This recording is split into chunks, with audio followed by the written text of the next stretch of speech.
Welcome back to Well, That's Interesting, the be careful what you put in your mouth edition. Amazing. I think I need this edition.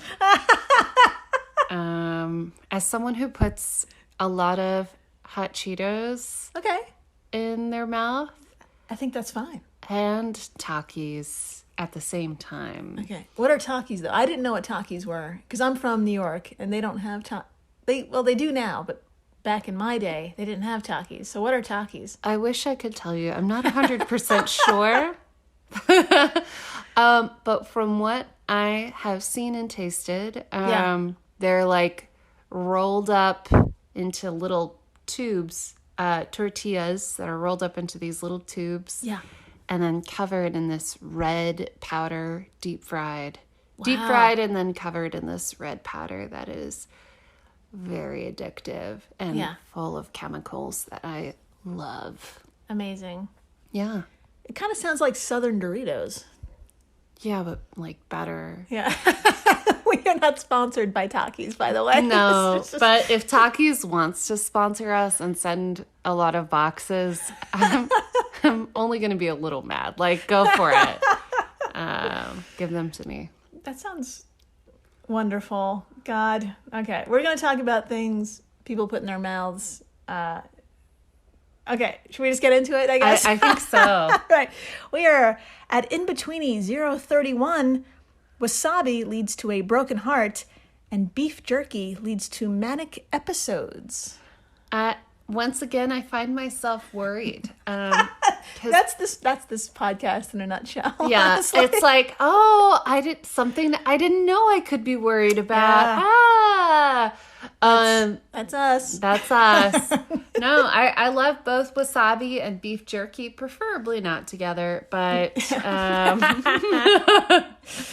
I'm Jill Chacha, and I'm with wasabi loving, beef jerky eating, Taki Downing, Marissa Riley. Thank you. That is me.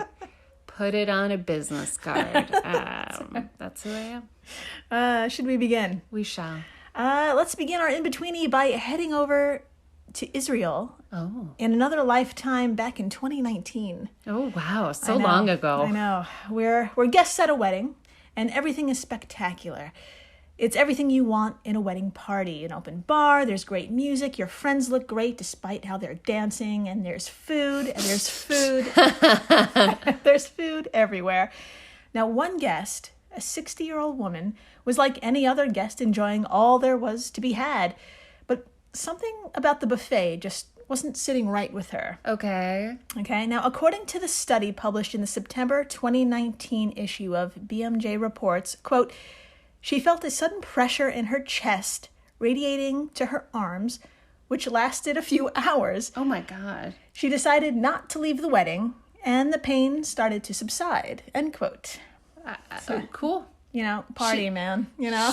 She's party on. That's right. No party fouls for her. That's right. But the next day, although most of the physical pain was gone, she still experienced difficulty breathing. Yikes. She felt a little weak, and for someone in their 60s, that could signal a heart attack. Oh my God. So she finally visited a local emergency room. Good. There the doctor, that's right. There the doctors were like, okay, when did you start experiencing this pain? What were you doing at the time? And it turns out she could pinpoint exactly when it all began.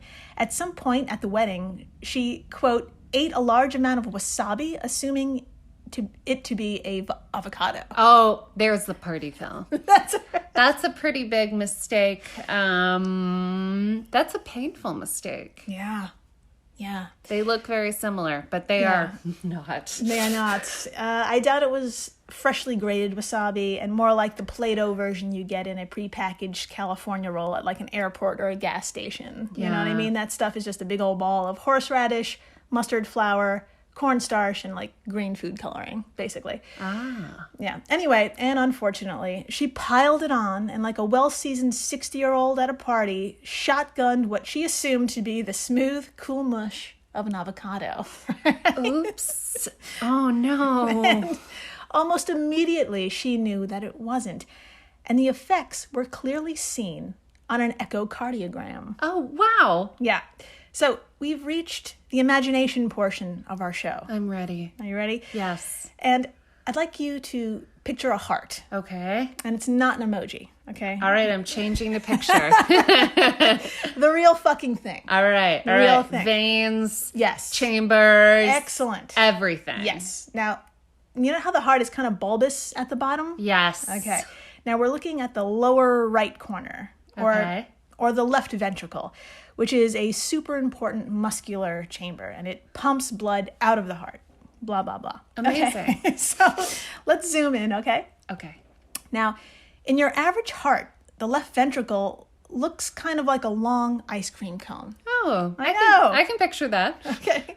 So, but in our party girl's heart, that echocardiogram, her left ventricle looked more like a pot. Oh, wow. So it was like blown up. Yes. It was puffed up. Exactly. Like a Cheeto.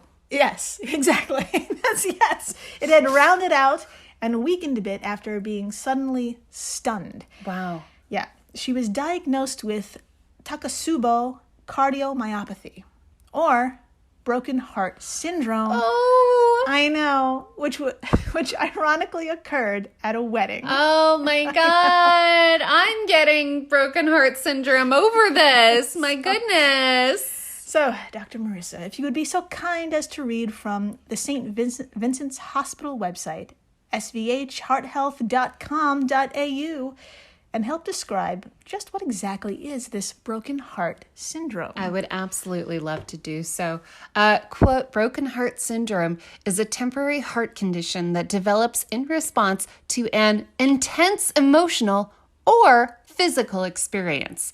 In this condition, the heart's main pumping chamber changes shape, affecting the heart's ability to pump blood effectively. Common triggers can include the death of a loved one, a serious accident, a fierce argument, an unexpected loss, or a sudden illness.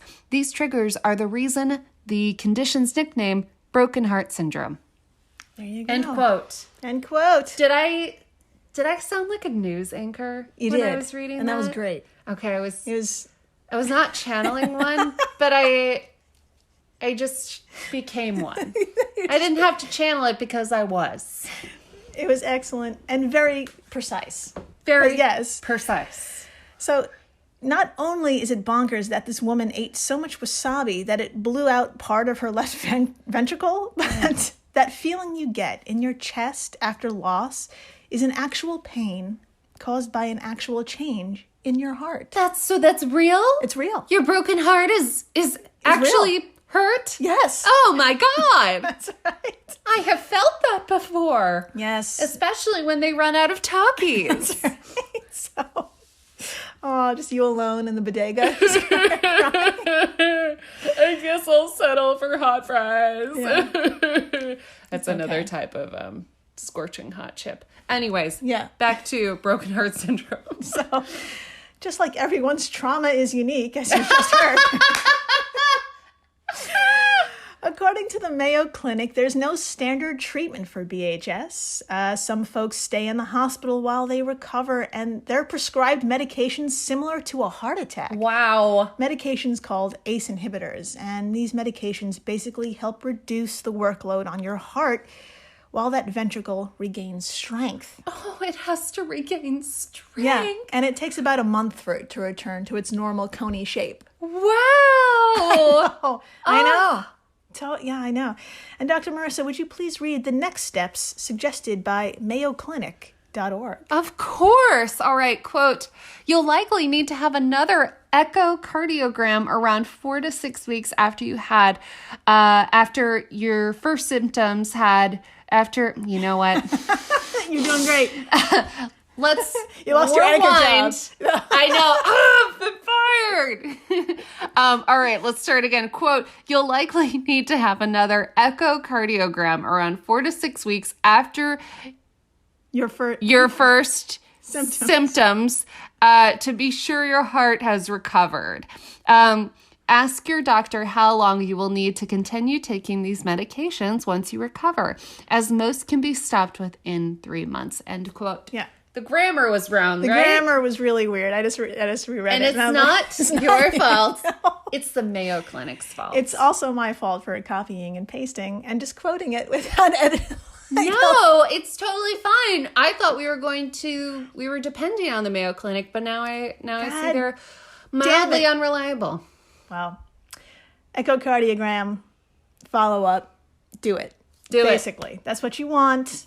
And congratulations to our party girl for being the first person ever documented to alter her heart with wasabi. Wow. Amazing. That's her party. What a boss. I mean, that's incredible. And here's to all of us recovering from trauma, because that shit is real. Yeah. And after the break, we're moving on from condiments to beef jerky. Hell yeah. And shit's gonna get only weirder from here. So many nitrates. Stay tuned. Please do. Hello, everyone. You may recognize me as Gabby from the History of Everything podcast. And my name is Brenna, and you don't recognize me from anything yet.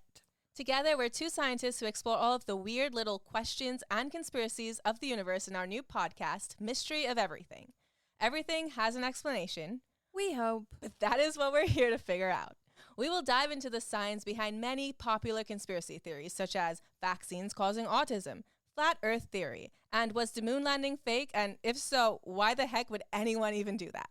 But it's not just conspiracies. There's a lot of cool mysteries that we will attempt to use science to explain, such as near-death experiences, what made the Vikings go berserk, and can I control my co-host with MK Ultra? Wait, what? Anyway, make sure to check out the Mystery of Everything podcast everywhere where you find your podcasts. Hello everyone, Stakuyi here. And I'm Gabby. And we are the hosts of History of Everything, a podcast which you can probably guess by the name is, well, I mean, it's about everything.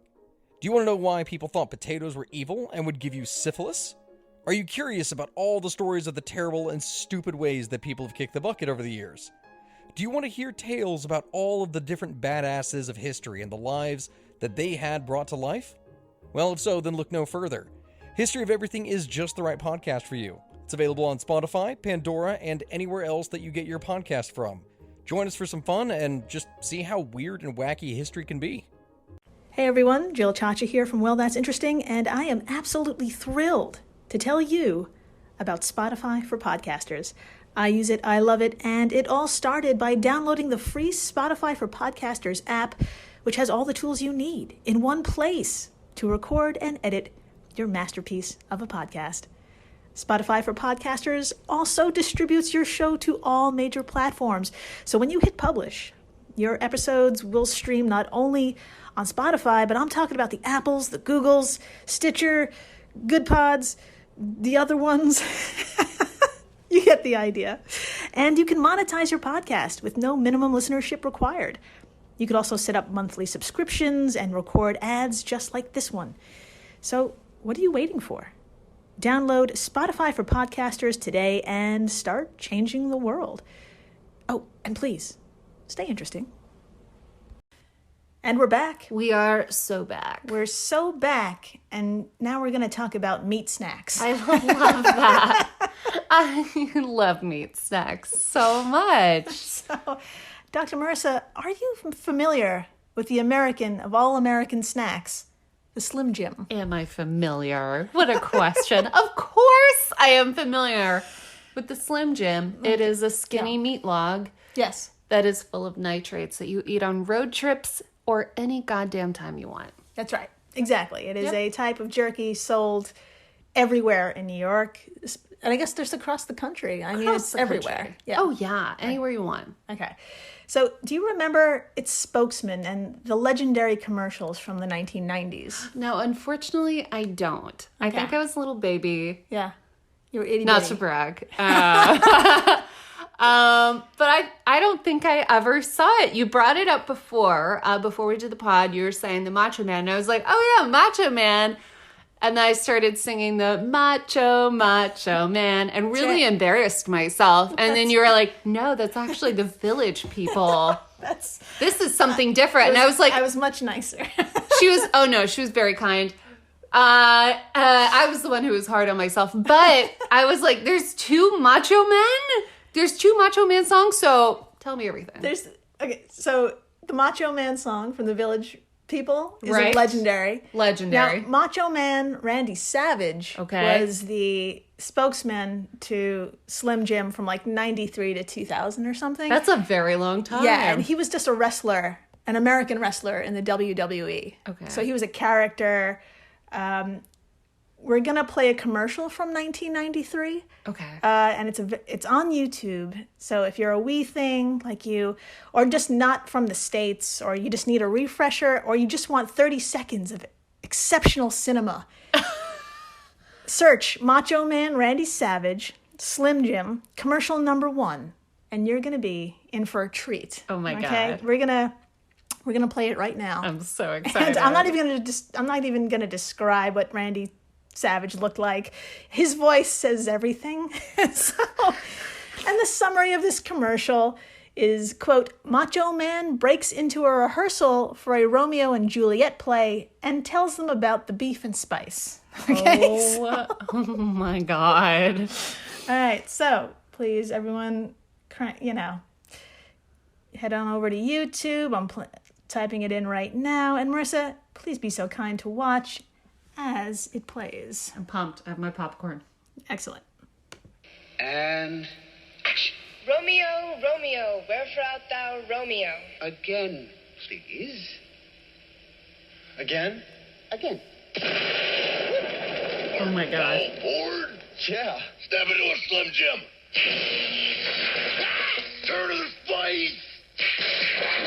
That baby juicy taste. Oh my God.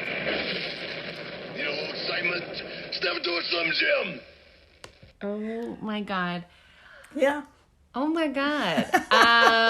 It's just legendary, right? What to say?